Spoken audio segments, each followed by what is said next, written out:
Olá, minha gente, tudo bem? Estamos aqui novamente em nosso encontro semanal.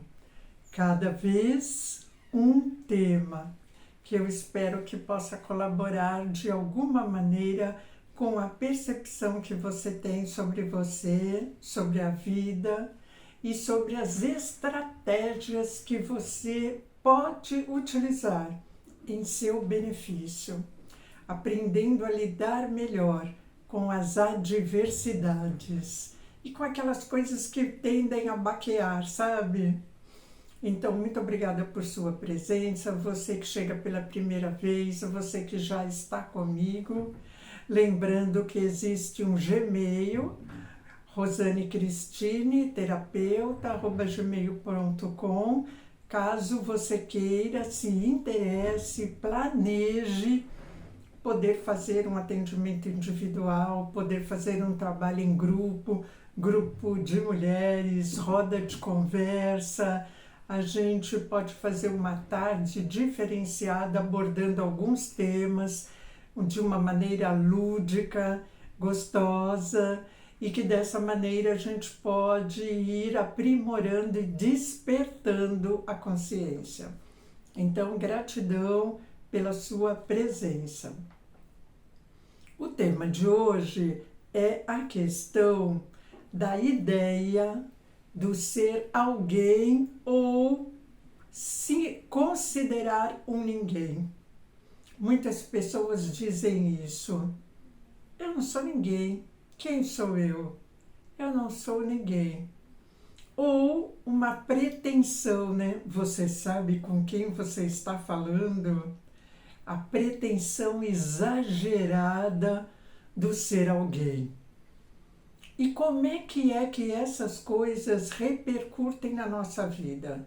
Tem a ver com a questão de como a gente lida com as pessoas, as oportunidades que a gente tem na vida, as oportunidades que vão aparecendo na nossa trajetória.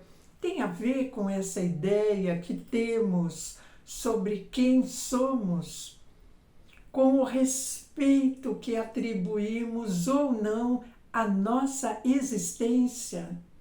Que repercussões isso pode ter na nossa vida? Alguma ou nenhuma? Então, que a gente possa olhar para isso um pouquinho mais de perto e poder perceber o quanto pensamentos, ideias, concepções tendem a levar a gente para um caminho de plenitude, de felicidade, de bem-estar ou não.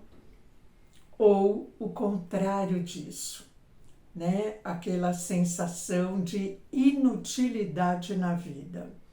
Então, quando a gente fala nessa questão do ser alguém ou, né, do se considerar sendo alguém, independente da sua profissão, independente da sua classe social, independente das questões materiais, como é que você se vê como pessoa, como um ser existencial? Você já parou para perceber isso? A maneira como a gente se vê nos leva a nos sentir motivados ou não, simplesmente por existirmos. E gera para nós potência, gera energia, gera criatividade, a possibilidade de nos darmos valor. E do contrário, quando nos vemos e nos sentimos numa situação ou num sentimento oposto a isso. Tantas pessoas acreditam que ser alguém é sinônimo de posse financeira. Você percebe isso? E às vezes, se nós não tomamos cuidado, a gente entra nessa sintonia e a gente acaba acreditando que é justamente assim que as coisas acontecem. Então, essa sensibilidade maior sobre o fato de existirmos e de nos considerarmos alguém é algo que pode nos colocar numa situação privilegiada. Não só a nós individualmente, mas o respeito que temos por nós. E quando utilizamos disso na forma de tratar com as outras pessoas, com o mundo, com as oportunidades que se apresentam para nós no dia a dia, isto vai fazendo com que a gente possa criar alternativas muito promissoras e muito interessantes para a nossa vida.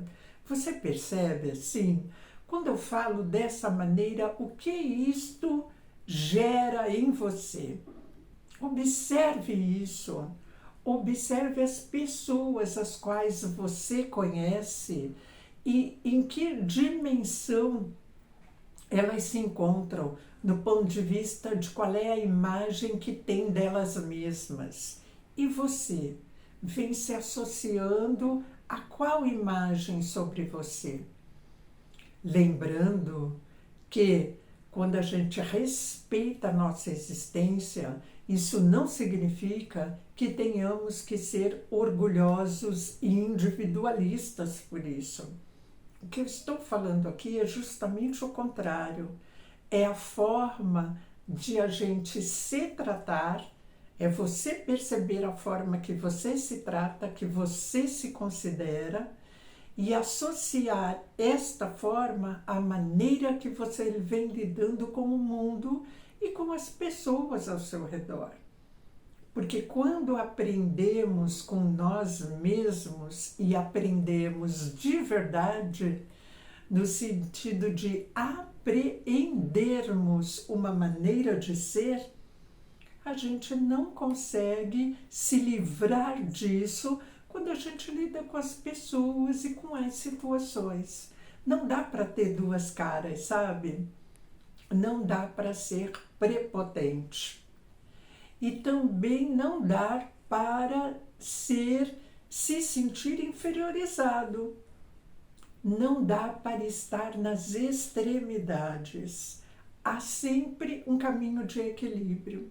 E nesse caminho de equilíbrio, quando estamos nele, seja do ponto de vista financeiro, profissional, das relações, dos estudos, das práticas de vida, tudo canaliza para o mesmo ponto, para esse ponto de equilíbrio ou não.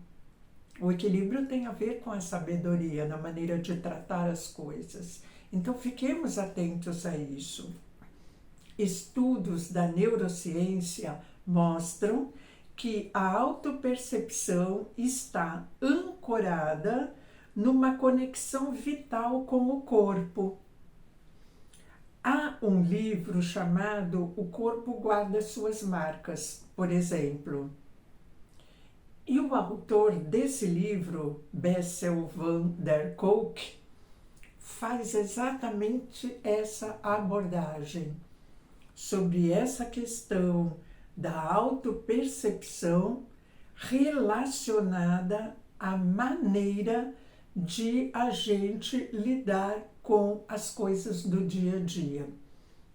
E a autopercepção, o que nos ajuda a aprimorar essa prática da autopercepção é a maneira como a gente relaciona com o corpo, por exemplo, que é o elemento que a gente tem mais próximo, digamos assim, mais concreto, mais absoluto, né, sobre uma ideia, uma certa ideia, né, da nossa identidade. A nossa identidade é muito mais profunda do que uma aparência física, um corpo físico. Porém, a forma como a gente trata esse corpo, como a gente entende os sinais dele, como a gente se sente incentivado por ultrapassar dificuldades que ele pode apresentar, não é? Como se a gente estabelece uma relação de parceria ou de rivalidade com esse corpo, de atenção ou de descrédito total nele, né? A maneira como a gente pratica o asseio em nós. Então, o corpo é a primeira e grande oportunidade que temos de treinar formas de lidar com o outro, formas de lidar com a vida. E quando a gente vai fazendo as nossas apreensões e aprimorando as nossas percepções, as percepções de dificuldade, o trato com o equilíbrio do corpo, né? A questão da dor, como é que a gente lida com ela, por exemplo. Eu só estou dando aqui alguns exemplos. E isso vai fortalecendo a maneira de a gente lidar com as outras questões fora do corpo. Então, o nosso corpo é como se fosse uma oficina, uma grande oficina, onde, através das questões físicas, emocionais, sentimentais, que o nosso corpo apresenta, a gente vai fazendo as lapidações necessárias. E isto tem a ver com o nos considerarmos sendo alguém ou ninguém. Como é possível uma oficina multifacetária como é essa do nosso corpo não gerar nada em nós? Ou ainda gerar descrédito em nós? Desrespeito por essa oficina multifacetária, essa oficina vital. Como pode alguém se relacionar com isto de uma maneira desrespeitosa? Então, isso é uma questão para você avaliar, por exemplo. É uma questão para você olhar um pouquinho mais de perto, perceber se tem algumas coisas para você lapidar. A nossa imagem e aquilo que o nosso corpo, a forma que o nosso corpo adquire, tem a ver com o que a gente gera nele. Às vezes a gente se encontra insatisfeito com algum aspecto, mas será que você pegou essa insatisfação como uma oficina de aprendizado para fazer a transformação disso que não lhe agrada? Ou ainda, será que isso que você vê no seu corpo e que não lhe agrada mostra algo em você, na sua essência, que precisa ser lapidado? Então, essas percepções maravilhosas, essas perguntas honestas que a gente pode se fazer, é que nos leva a ser educadores de nós mesmos. É que pode nos levar a ser e a nos considerarmos alguém. Ser alguém não depende de algum título ou alguma coisa que venha de fora. Ser alguém depende do sentimento que você gera em você por você mesmo. Perceba isso. Então, é importante experimentarmos, identificar o que ocorre no interior do próprio corpo. A gente chama isso, por exemplo, na educação física, ou mesmo no yoga, né? A gente chama isso de interocepção. A concepção interior de nós mesmos. Olha que bacana isso, minha gente. Quanta coisa, quantas oportunidades a gente pode criar de se perceber como algo em constante mudança, em constante transformação, desde que a gente intencione isso, desde que a gente intencione aprender com nós mesmos, né? A gente aprende tantas coisas em escola, em cursos. Quando a gente começa a juntar essas coisas teóricas com questões da vida prática, olha que coisa maravilhosa de repente a gente pode conseguir, né? Então, e nesse livro que eu comentei aqui para vocês, né, com vocês, sobre o corpo, né, o corpo guarda suas marcas, há aspectos dele que eu estou trazendo aqui e que tem a ver com neurociência.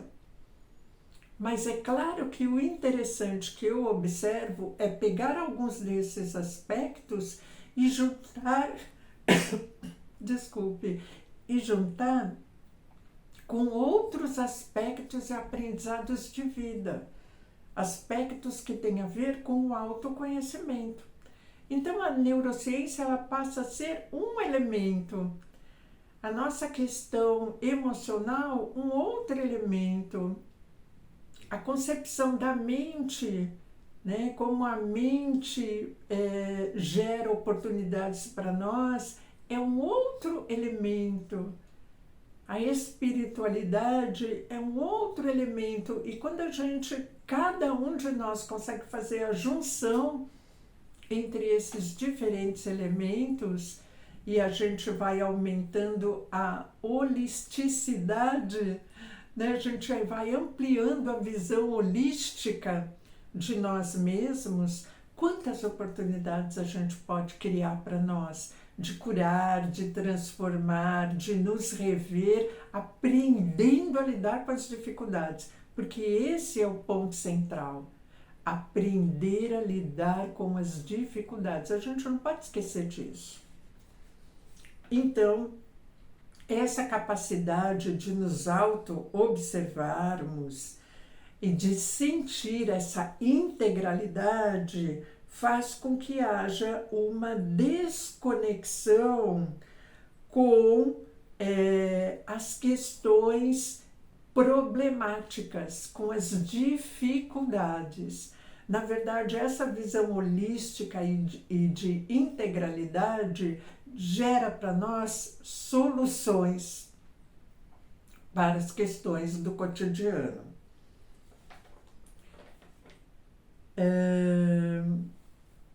Então, esse movimento que faz nós nos conhecermos melhor, né? Esse movimento que a gente pode chamar de interocepção, né? A percepção das nossas sensações, das nossas reações, né? Esse movimento faz com que a gente se aproxime de nós mesmos com certa empatia, né? Então, faz com que a gente desvincule de nós a apatia, né? Que é a aversão, ou a gente ainda pode dizer o fato quando a gente se considera um ninguém, né? Que é esse distanciamento de nós mesmos. Esse distanciamento a gente pode chamar de apatia. E se distanciar da apatia é quando nós ampliamos a ideia holística ou integral da nossa existência, das nossas potências, né? Dos nossos corpos. Então, a apatia, ela diz respeito a se sentir indiferente ou sem emoção. Imagine você, alguém se sentir indiferente com a vida, não se sentir tocado pela emoção produzida em si e pelas emoções do cotidiano trazida por outras pessoas ou presente em outros contextos. Olhe isso, né? Não se entusiasmar. A apatia tem a ver com não entusiasmo, com a não vinculação a si mesmo, com a não vinculação ao mundo, com a não vinculação, ou melhor, né, essa desvinculação, esse distanciamento da vida. Né? A apatia é como um não viver. Como é que alguém pode estar sem viver? Sem se sentir vivente? Quem não se sente vivente não está, né, minha gente? Não se sente presente, não se conecta. Então, olha que bacana a gente perceber que as nossas emoções, os nossos pensamentos, a vinculação com isso, a observação de tudo isso em nós, das nossas reações, dos nossos impulsos, a observação dessas reações da nossa intuição, dos nossos 5 sentidos, né? A percepção dos sabores, do olfato, do tato, tudo isso faz com que a gente vá aprendendo a ser empático, respeitoso, cuidadoso, né? E abrindo, gerando oportunidades de galgar a vida, né? Oportunidades em todos os segmentos. Então, olha que bacana isso. Há diferenças fundamentais entre sentir fome, por exemplo, e sentir compulsão por comer. Será que todo mundo observa isso? Que às vezes a gente está tão saciado, mas mesmo assim a gente quer comer.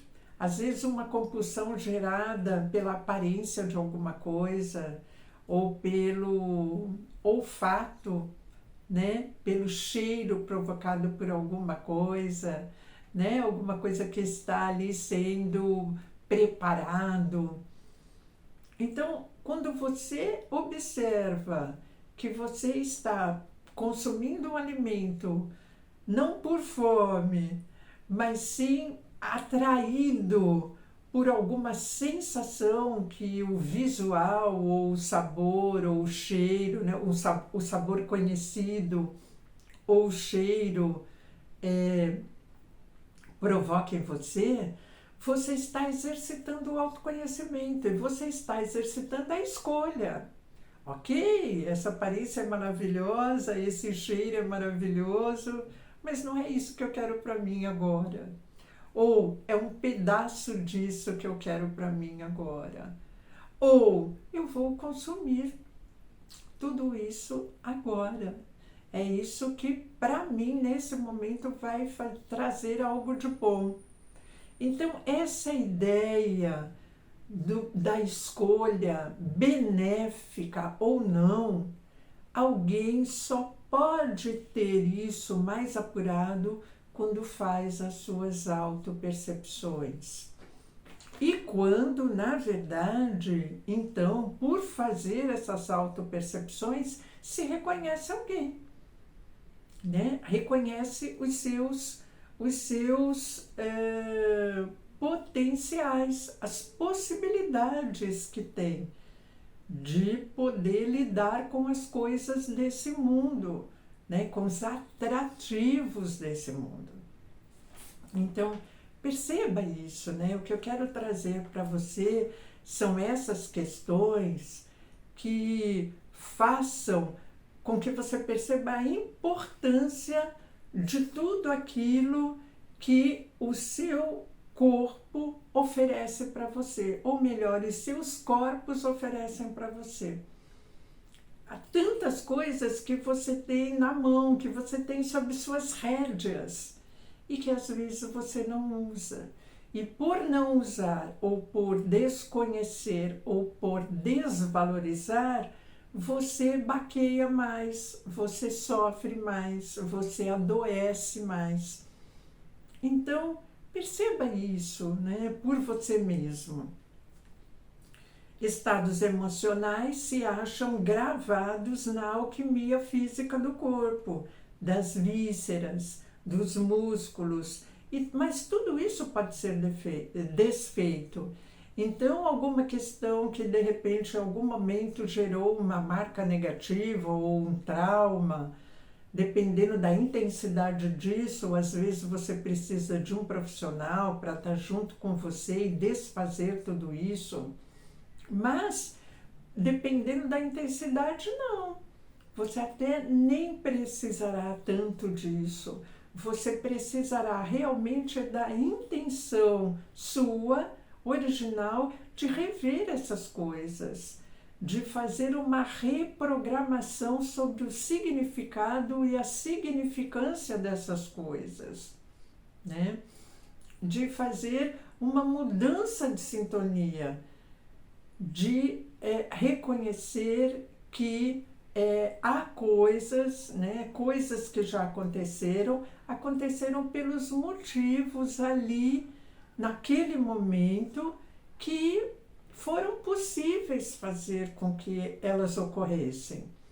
Não precisa a gente se culpar e não precisa desvalorizar, desmerecer nem você e nem ninguém, nem sentir raiva disso.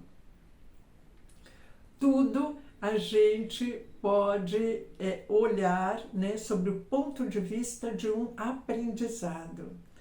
Então, se nós estamos aqui hoje e já ultrapassamos dificuldade, esse é o aspecto bacana e interessante de a gente olhar.